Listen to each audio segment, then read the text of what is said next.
ए दादा दे नहीं का हो एक सारे ई बात हम का जानी उ दे कि नहीं दे। हमके तो बुझाता कि ना दे। काहे तो के देले नहीं का रे? नहीं हमके तो दे ले, तू हमके दे कि ना दे हम ही सोचता नहीं। रहा नहीं जाता, तड़प ही ऐसी है ना। हमके देवहू के रही तोरे समझ में नहीं दे रे सारे। नहीं दादा हमके दिखावे खातिर तू के दे सकेले, हमारे सामान में आने भले न दे तू के। लागो त बुढ़ौती में हमहू के बेतरनी पाए करवाई पतरुआ। बैगन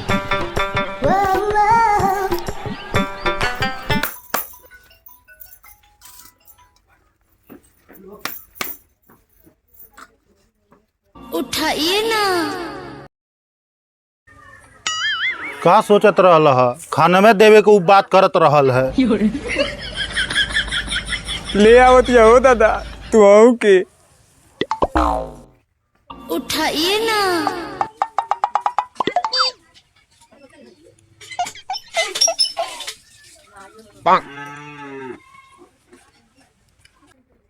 एकर माई तो ढंग से देबे नहीं कैल। आजकल के पतो ही देता थी खाना के बात करता नहीं, फिर लोगन गलत पूछता। ये भगवान क्या जुल्म है। ला हुरला आ तू पेडारी ला।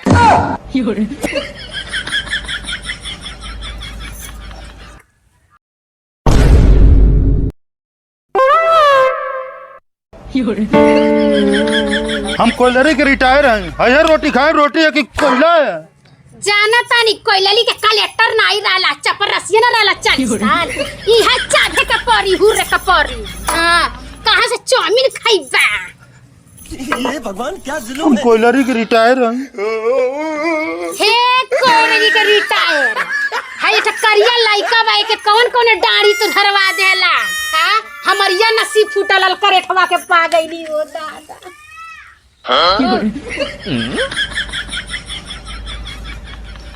जवन रहल तन सब छोटकी के दे देहला आ ऊ तमन बम्बई धइ लेहला सी आ ई आ गई न हमरे कपारे।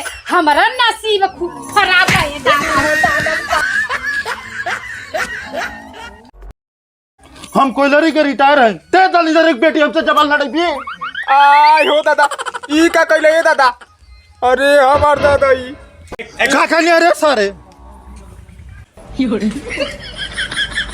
कहाँ बात हो डार्लिंग? डार्लिंग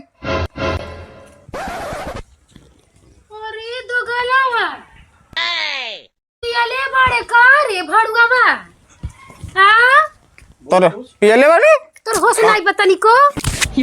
तोरे बापक पियली? का कहले है? तोरे बापक पियली? हम अपने बाप पे पियली। बापे पे जाइबे। हमार बाप कोयलरी में रहेला। कोयलरी में रहेला? तोरे बाप पे पिय। भड़ुआवा हमरे बापे पे जाता हो। ते बापे पे जाइबे हमरे बापे पे जाइबे। हां करे ठवा गोइल ला तरकारी ले आवे सरकारी भट्ठा में घुर के आइले है पी के ले ठकोर के ना पियो तो बाप पियो बापे के फिर बापे पे जाता है गोटैया साथ मर जाइबे। हमर सोहाग ने तो रखिया निकाल लेती। हां अखिया रे पिया कर कहीं बाप कोयलरी रहेला बाबा बाप पे पियो तो दादा पियो। हमरा दादा पिएबे? हां हमरा दादा के दोनों हमरे कबे तर गाड़ी फाड़ दे।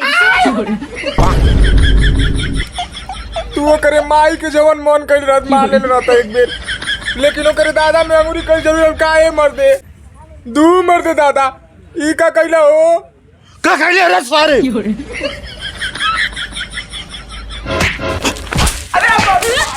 हमर बाते पे चंगा कर दियो।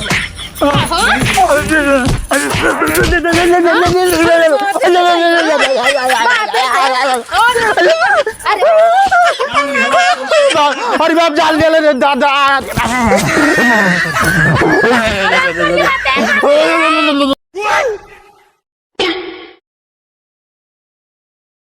डॉक्टर पट्टू बड़ा गजब को उपन्यास बा, लगाता यही पे शोध करे के पड़ी का। डॉक्टर साहब जल्दी चलो, दादा का हालत बहुत खराब हो गई लोई। जिंदा हो तो दवाई दे दिया और न तो घर ही पोस्टमार्टम कर दिया। हम पोस्टमार्टम करे वाला डॉक्टर हई? नहीं डॉक्टर साहब, दवाई दे वाला। ई कैसे जान ले हते? तुम्हारे दुआरिया पर तुम्हारा नाम लिख रहा डॉक्टर साहब, हम पढ़ल लिखल है। का लिखल रहल रे? का लिखल रहल है?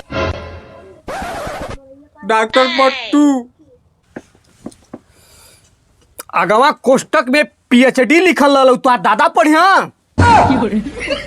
दादा पढ़ल लिखल लाए हो डॉक्टर साहब, वो खाली कोयलरी के रिटायर हवा और उन्हें जल्दी चली ना तो वो दुनिया से रिटायर हो जाएगा।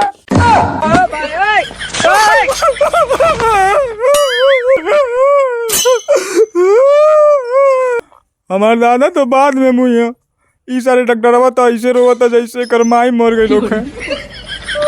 ए डॉक्टर साहब तू क्या रोता रहो? हम डॉक्टर ना हम पीएचडी करता नहीं, यही से अगवा डॉक्टर लिखने बानी। और हाँ, हम घरेलू हिंसा पर शोध करता नहीं। ई कौन हिंसा है दादा? अच्छा, पीएचडी का फुल फॉर्म का होला एक डॉक्टर साहब? पहले हिलावे था। और सबसे खास बात ये बा कि हम सास पतोई के झगड़ा पर ही थीसिस लिखता नहीं। कौन था? छोड़, तोरे समझ में ना आए। इस चक्कर में एगो सास बेचारी मर गई, जौने से हमार थीसिस पूरा ना आए।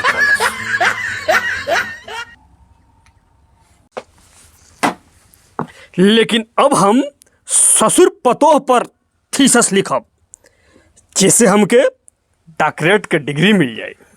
नहीं डॉक्टर साहब, तू अपन उपाधिया धैले रहा, उन्हें हमारे मेहरारू हमारे दादा का मधिया कब आइलो? साला कि अपने बापे के अपने मेहरारू से मार खा छोड़ के ले है ना? अरे तोके तो हम राष्ट्रपति से पुरस्कार दिवाई। अरे हम पार्ट टाइम में पत्रकारिता भी करेली, यही से लोग हमके पट्टू पत्रकार कहेला। नहीं डॉक्टर साहब, बकस दाम में लगाता हम ऐसे रॉन्ग नंबर लग गई बा। यार हमसे तो कोनो न्यूज में नहीं बनवा होता है। अरे भाई सुन,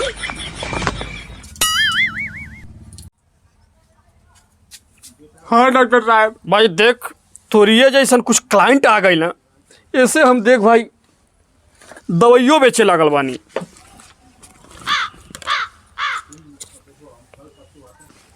लेकिन हम अकेले में दवाई करेंगे, व्यवस्था हो जाए ना? हाँ, सब व्यवस्था हो जाए। चल। अरे अरे दादा, अरे डॉक्टर साहब, अरे वाह, जल्दी आई सुई दवाई करिए दादा, मारी के पोता फोड़ दिया लसियो डॉक्टर। कहाँ कहाँ चोट लगा है? अरे डॉक्टर अब वही तयाउर मार। डॉक्टर साहब कहाँ भागले हैं तेरे? हाँ? हमारा निकाल, तड़के कितना बढ़िया सीन चलता, निकाल, ये न्यूज वायरल होई। अरे